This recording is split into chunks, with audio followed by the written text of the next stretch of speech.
بسم اللہ الرحمن الرحیم۔ السلام علیکم پیارے بچوں، کل ہم غزل پڑھ رہے تھے میر تقی میر صاحب کی غزل نمبر 1، صفحہ نمبر 114۔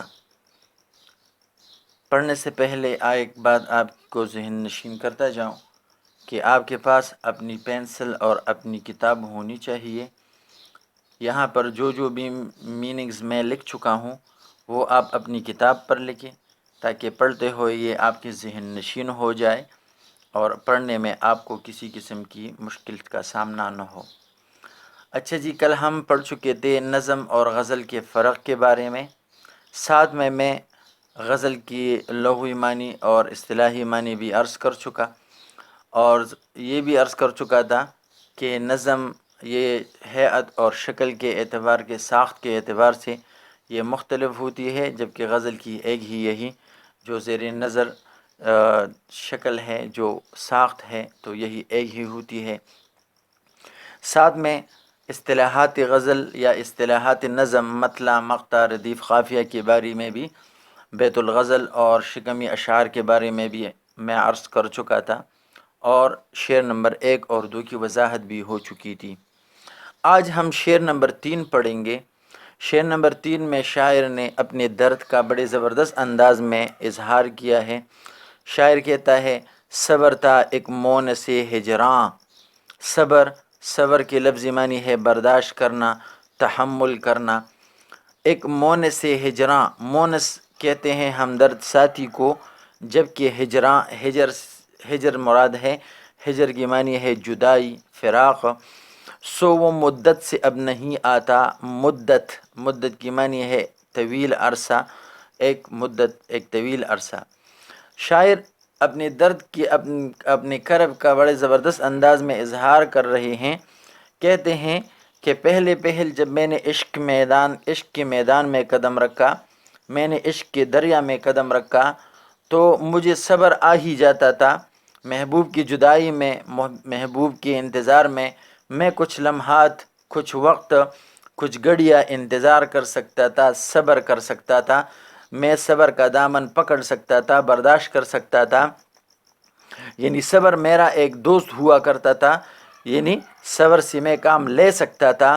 سو وہ مدت سے اب نہیں آتا، لیکن اب ایک عرصہ ہوا ہے کہ اب وہ صبر سے بھی کام نہیں لے سکتا۔ یعنی عشق میں اس انتہا تک پہنچ چکا ہوں، میں عشق کے اس اوج پر پہنچ چکا ہوں کہ اب مجھ سے رہا نہیں جاتا، اب مجھ سے صبر نہیں ہوتا، اب جو صبر کا جو دامن ہے وہ میرے ہاتھ سے چھوٹ چکا ہے۔ اب میں محبوب کے بغیر ایک پل اور ایک لمحہ اور ایک گھڑی بھی میں اس کے بغیر نہیں جی سکتا۔ تو یہاں پر شاعر نے بڑے زبردست اور دلچسپ انداز میں اپنی بے قراری اور بے چینی، کرب اور درد کا اظہار کیا ہے۔ اگلا شعر بھی بہت زبردست ہے۔ شاعر کہتے ہیں: دل سے رخصت ہوئی کوئی خواہش۔ دل سے رخصت ہوئی، رخصت ہونا مین چلا جانا، رخصت ہونا، چلا جانا۔ خواہش کی معنی ہے آرزو، تمنا۔ گریہ کی لفظی معنی ہے رونا۔ گریہ کچھ بے سبب نہیں آتا۔ شاعر کہتے ہیں کہ ایسا لگتا ہے کہ میرے دل سے کوئی اور خواہش رخصت ہو چکی ہے اور روانہ ہو چکی ہے، ایک اور تمنا میرے دل سے اپنا سامان لے کر، اپنا ڈیرا اٹھا کر چلی گئی ہے۔ کیونکہ مجھے رونا آ رہا ہے۔ تو یہ جو مجھے رونا آ رہا ہے یہ بے سبب نہیں ہے، بلکہ ایسا لگتا ہے کہ میرے دل سے کسی اور خواہش نے اپنا ڈیرا اٹھا لیا ہے۔ اصل میں شاعر یہ کہنا چاہتے ہیں کہ یہ جو انسانی دل ہے یہ مختلف خواہشات کا مرکز ہوتا ہے۔ یہاں پر انسانی دل میں مختلف خواہشات جنم لیتی ہیں۔ جب ایک خواہش پوری ہوتی ہے تو کئی اور خواہشات اس سے متصل، اس سے ریلیٹڈ جنم لیتی ہے۔ جب ان میں سے 2-4 خواہشات پوری ہوتی ہے تو اور بھی جنم لیتی ہے۔ تو رفتہ رفتہ انسانی دل اور انسانی احساسات میں یہ جنم کا سلسلہ جاری رہتا ہے۔ لیکن خدا نخواستہ کسی انسان کی جب ساری امیدیں ٹوٹ جاتی ہے، ان کی ساری خواہشات نا امید ہو جاتی ہے، خواہشات پوری نہیں ہوتی، تو جو رہی صحیح خواہشات ہوتی ہے دل میں وہ بھی ٹوٹ جاتی ہے، وہ بھی ختم ہو جاتی ہے۔ تو اس کیفیت کو شاعر نے اس ایک شعر میں قلم بند کیا ہے کہ مجھے رونا آ رہا ہے تو یہ بے سبب نہیں ہے، بلا وجہ نہیں ہے، بلکہ یہ جو رونا ہے تو یہ رونا اس وجہ سے مجھے آ رہا ہے کہ میرے دل سے کسی اور خواہش نے اپنا ڈیرا اٹھا کر وہ چلی گئی ہے، رخصت ہو چکی ہے۔ اور کیونکہ میرا دل تو اس کھنڈر کی طرح ہے جس میں بس صرف ویرانی ہی ویرانی ہے، جس میں کوئی خواہش پوری ہی نہیں ہوتی، تو اس لیے کسی اور خواہش نے بھی اپنا سامان اٹھا کر، اپنا ڈیرا اٹھا کر کسی اور دل کی طرف چلی گئی ہے، اور یہ کہتے ہوئے چلی گئی ہے کہ یہاں پر تو کوئی بھی خواہش پوری نہیں ہوتی، کوئی بھی تمنا پوری نہیں ہوتی، اس سے بہتر ہے کہ میں یہاں سے چلا جاؤں۔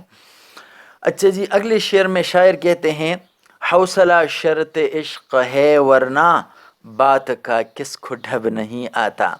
شاعر نے بڑے دلچسپ انداز میں کہا ہے کہ یاد رکھو اے عاشقین، اے عاشقو، اے محبت کرنے والو، اگر آپ نے محبت کی ٹھان لی ہے، اگر آپ نے عشق کے دریا میں قدم رکھنا ہے، عشق کے میدان میں قدم رکھنا ہے، عشق کے سفر پر نکلنا ہے، تو اپنے پلے باندھو، اپنے ذہن میں یہ بات بٹھاؤ کہ آپ نے حوصلے سے کام لینا ہے، آپ نے برداشت سے کام لینا ہے، آپ نے تحمل سے کام لینا ہے، آپ نے سہنا ہے۔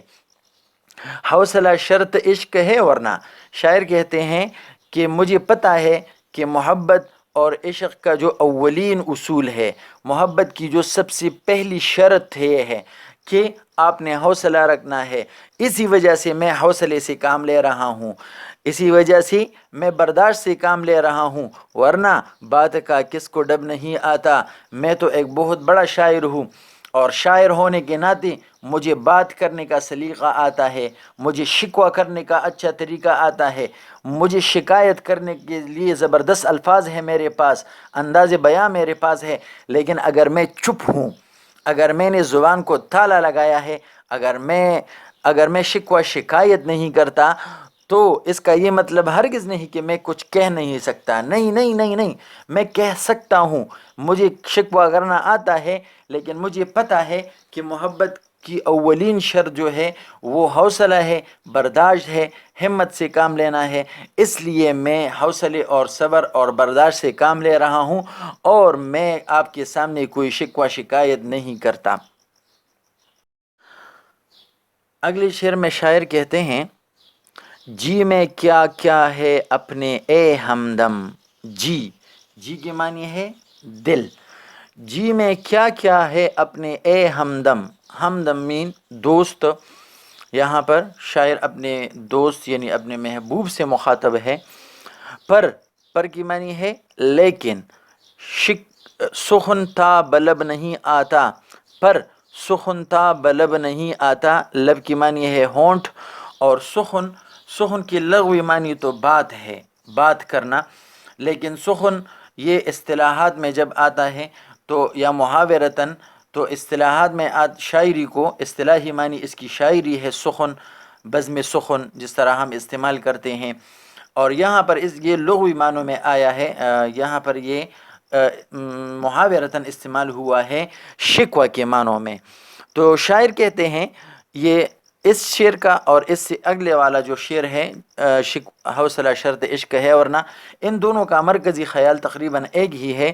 شاعر کہتے ہیں کہ جی میں کیا کیا ہے اپنے اے ہمدم، کہ اے میرے دوست، اے میرے محبوب، میرے دل میں آپ کے خلاف یا آپ کے سرد رویے کے خلاف یا آپ کی بے مروتی کے خلاف، یا بعض اوقات جب آپ بے وفائی سے کام لیتے ہیں، تو ان سارے رویوں کے خلاف میرے دل میں بہت ساری باتیں ہیں، بہت ساری شکوے شکایات ہیں، لیکن چونکہ عشق کے لیے، محبت کے لیے اولین شرط جو ہے وہ حوصلہ ہے، تو پر سخن تا بلب نہیں آتا، اس وجہ سے میری زبان پر اور میرے ہونٹوں پر ایک بھی شکوہ نہیں آتا.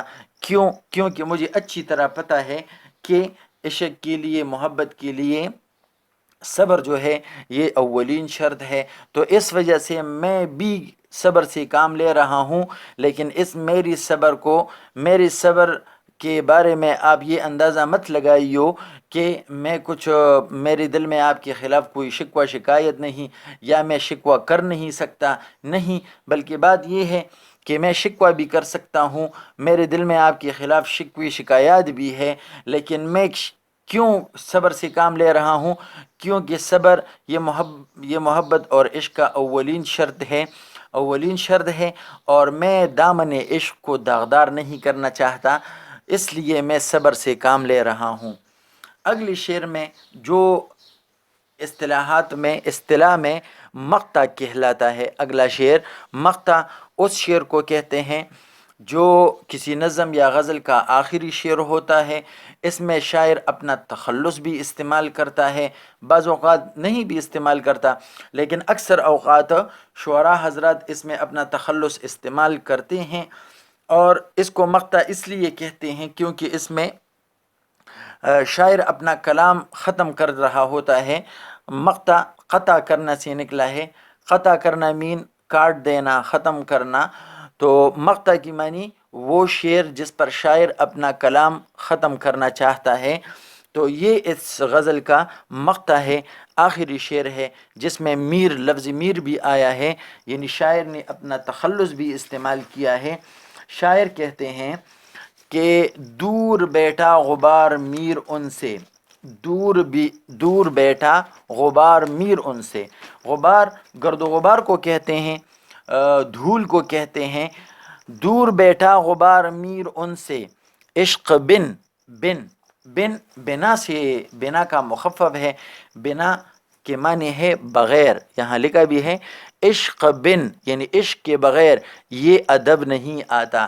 شاعر کہتے ہیں کہ دیکھو، جب آپ عشق کرتے ہیں، محبت کرتے ہیں، تو جس سے عشق ہوتا ہے، جس سے محبت ہوتی ہے، دل میں اس کے لیے ادب خود بخود آ جاتا ہے، احترام خود بخود آ جاتا ہے. تو شاعر نے پھر ایک پورے منظر کو بیان کیا ہے. شاعر کہتے ہیں کہ جب میرا محبوب میرے پاس آتا ہے، تو جب وہ میرے گھر میں آتا ہے، جب وہ میرے ہاں آتا ہے، تو میرے کمرے یا میرے گھر میں جو گرد و غبار ہوتا ہے، جو دھول ہوتا ہے، تو وہ بھی میرے محبوب کے اوپر پڑ نہیں پاتا.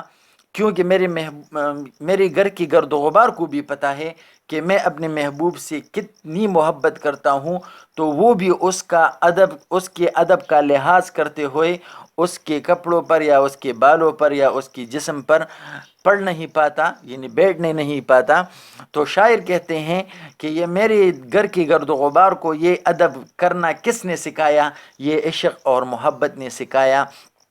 تو جہاں پر عشق آ جاتا ہے وہاں پر ادب خود بخود آ جاتا ہے، جہاں پر محبت آ جاتی ہے وہاں پر احترام خود بخود آ جاتا ہے.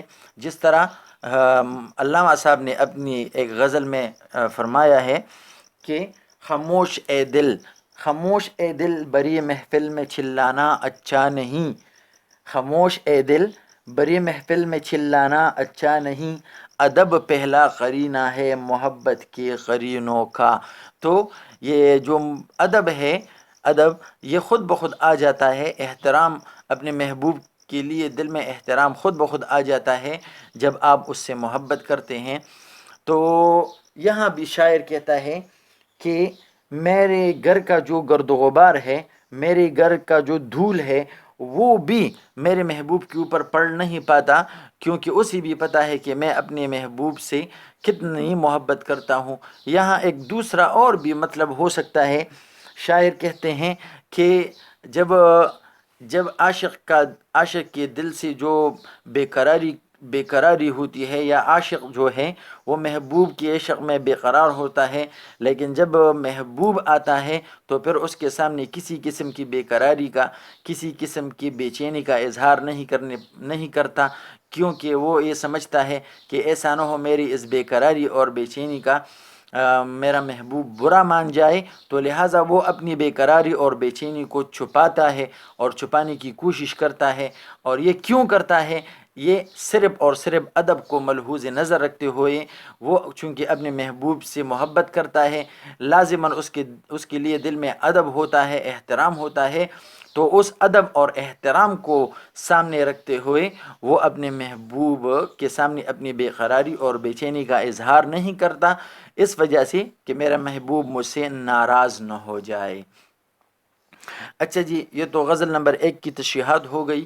کل انشاءاللہ تعالی غزل نمبر 2 کی تشریحات پڑھیں گے، لیکن آج آپ کا ہوم ورک، چونکہ یہاں پر یہ تقریباً 7 اشعار ہیں، 7 اشعار، تو اس کی یہ جو میننگز آپ نے لوگوں نے لکھے ہیں، یہاں پر جو کچھ پوائنٹس میں نے تحریر کیے ہیں آپ دیکھ سکتے ہیں، تو یہ پوائنٹس آپ اپنے پاس نوٹ کریں اور یہ ذہن نشین کریں، اس کے بارے میں سوچیں۔ ساتھ میں ہوم ورک کے طور پر آپ کا جو کام رہتا ہے اسلام میں گداگری کی مذمت، اس چیپٹر میں اگر آپ کو کچھ ہوم ورک رہتا ہے تو وہ کریں۔ جب انشاءاللہ اس غزل کا ہم ریٹن کام کریں گے تو پھر اس میں آپ کو ہوم ورک دیا کروں گا۔ تب تک کے لیے السلام علیکم۔